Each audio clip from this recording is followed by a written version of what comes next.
Okay जी, बिस्मिल्लाहिर्रहमानिर्रहीम। तो इसके बाद हमारा जो नेक्स्ट छोटा सा टॉपिक रहता है, that is called anti constipation drugs. ठीक है।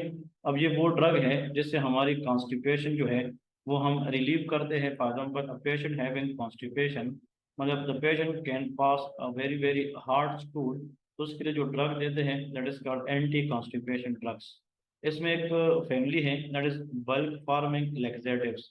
लेक्सेटिव्स हर वो चीज़ होती है जिससे हम जीएटी मोटिलिटी को बेहतर कर सकते हैं, और इससे हम हार्ड स्टूल को क्या करते हैं, सॉफ्ट बनाते हैं। तो लेक्सेटिव के बारे में दो चीज़ें आप लोग याद करें, simple, that is more than enough. अगर कोई लेक्सेटिव की बात करेगी तो मेक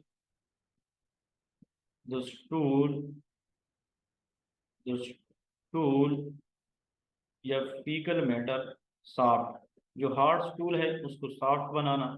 और कभी कभार जो लेक्सेटिव है, इम्प्रूव या इंक्रीज जीआईटी मोटिलिटी। तो अगर आप मोटिलिटी बेहतर करेंगे, बढ़ाएंगे और हार्ड स्टूल को सॉफ्ट करेंगे तो इससे कॉन्स्टिपेशन रिलीव होगी। इनको हम लेक्सेटिव्स कहते हैं। देखिए इन सब के अंदर लेक्सेटिव्स का वर्ड है, एक का नाम है methyl cellulose and psyllium. They are the soluble fiber that draw water into the gut lumen, forming viscous lipid that promote peristalsis। अगर फॉर एग्जांपल ये इंटेस्टाइन का कोई सेगमेंट है, इसके अंदर फॉर एग्जांपल अगर स्टूल है and they are very very hard, तो ये जो ड्रग है ये क्या करते हैं, ये नियर बाई जो इंटेस्टाइनल सेल्स होते हैं उससे वाटर को ड्रा करते हैं और ये हार्ड स्टूल के साथ मिलाते हैं। So when the water added to the hard stool, it become liquefied. तो इसकी जो हार्डनेस है वो लिक्विफाइड फॉर्म में कन्वर्ट होती है, जिससे स्टूल पास करने में आराम, मतलब यह है कि आसानी होती है। But they can cause just bloating. ठीक है। एक होते हैं ऑस्मोटिक लेक्सेटिव्स, उसमें लैक्टियोलोज, इसको आप स्टार करें, very important. Magnesium citrate, magnesium hydroxide and polyethylene glycol, they provide osmotic load to draw water into the GIT lumen, but this lactose also treat hepatic encephalopathy। तो ये क्वेश्चन आप लोग को बताने जा रहा था, और ये मैंने आप लोगों के साथ पहले जिक्र भी किया है। The drug which is used as a osmotic laxative for the treatment of constipation, but it also has a role to used in hepatic encephalopathy, that is called lactulose।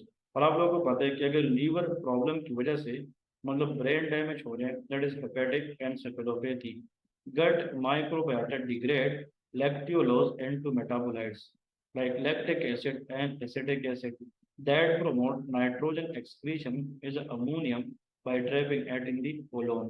और इसकी वजह से it decrease ammonia, NH3, NH3 is ammonia, NH4 is ammonium. तो ये जो lactulose है, ये ammonium की जो अब्जॉर्प्शन है अमोनिया उसको कम करती है। क्योंकि जब लीवर डैमेज होता है, like in CLD, chronic liver disease और सीरोसिस, तो अमोनिया पहले से ब्लड में ज़्यादा होता है, and that can cross blood brain barrier which can cause encephalopathy. जो लैक्ट्यूलोज है ये फर्दर अमोनिया को अब्जॉर्ब होने से प्रिवेंट करता है। Therefore, this drug has a role in the treatment of hepatic encephalopathy। It can cause diarrhea, dehydration, may be misused by the patient with bulimia। तो bulimia वो होता है जिसमें हम पेशेंट जो है excessive purge and binge eating करता है। ठीक है। ये हम आगे पढ़ेंगे, anorexia nervosa, bulimia, we will discuss it. इसके बाद स्टिमुलेंट लेक्सेटिव्स हैं, like bisacodyl and senna. They enteric nerve stimulation, ये क्या करती है, ये दोनों, ये वाटर को ड्रा करके जो हार्ड स्टूल है उसको सॉफ्ट बनाती है, लेकिन ये जीआईटी मोटिलिटी को बढ़ाती है। Stimulant is the word for stimulating GIT motility, like colonic contraction. अगर हम ज़्यादा यूज़ करेंगे कैन कॉज डायरिया। इसके बाद इमोलिएंट लेक्सेटिव्स है, like docusate, they surfactant that decrease stool surface tension, promoting water entry into the stool, again the same, it can also lead to diarrhea। फिर lubiprostone chloride channel activator, increase intestinal fluid secretion. देखिए diarrhoea and nausea इसके side effect हैं। यहाँ से देखिए ये भी extra water को ऐड करके जो स्टूल की हार्डनेस है उसको कम करके सॉफ्ट बनाती है। अभी तक जितने भी पढ़े हैं इन सब के अंदर अगर एक ड्रग है जो हमारे पास जीआईटी मोटिलिटी पे काम करता है उसका नाम स्टिमुलेंट है। जो स्टिमुलेंट लेक्सेटिव्स है, दे इंक्रीज कोलोनिक कंट्रैक्शन। फिर इसके बाद guanylate cyclase C agonist like linaclotide and licanitides activate intracellular cyclic GMP signaling, increase weight and afraid secretion in the intestine lumen। ये भी secretion को बढ़ाता है। और ये भी साइड इफेक्ट में diarrhoea, bloating, abdominal discomfort and flatulence. फिर इसके बाद सेरोटोनर्जिक एगोनिस्ट लाइक प्रूकेलोप्राइड, ये 5 हाइड्रॉक्सी ट्रिप्टामिन एगोनिज्म, ये सेरोटोनिन की लेवल को बढ़ाता है, ये एगोनिस्ट है।